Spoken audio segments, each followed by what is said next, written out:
Општинството признание за успех ќе им се додели и на општина Карпош. Наградата ќе ја прими градоначалникот Стевчо Јакимовски. Заповедате, господин Јакимовски.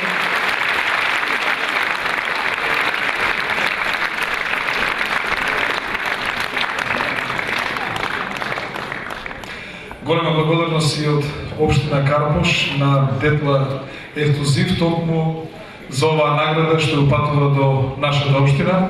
Искрен да видам, ние не работевме за награда, туку напротив, сакаме да го подобриме животот и задоволството на сите наши граѓани, и за младите, и за возрастните, и за учениците, и за студентите, и за спортистите, и оние што сакаат култура.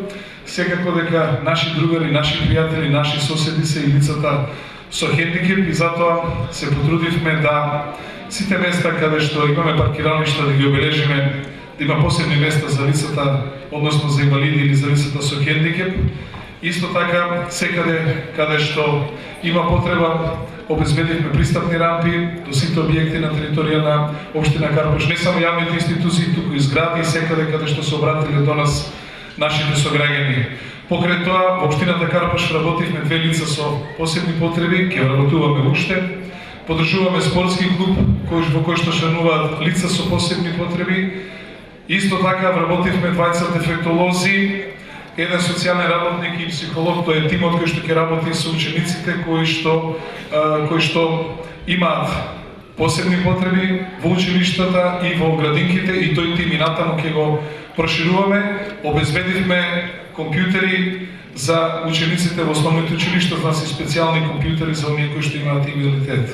Секако дека тука нема да застанеме, наредната година отвараме 2 дневни центра за лица со хендикеп, едниот ќе биде во Козле, другиот ќе биде во Карпош.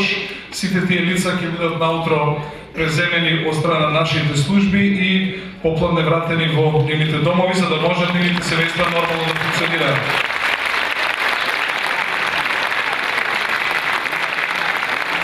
И на крајот само можам да кажам дека му завидувам на мојот колега Ристовски, само Спиро Ристовски по една работа, што еве има можност почесто да се дружи со нашите пријатели од Бања Банска. Верувајте, тоа беа најбавите осмеси и најголемите задоволства кога бев министер за трудност и социјална политика. Благодарам.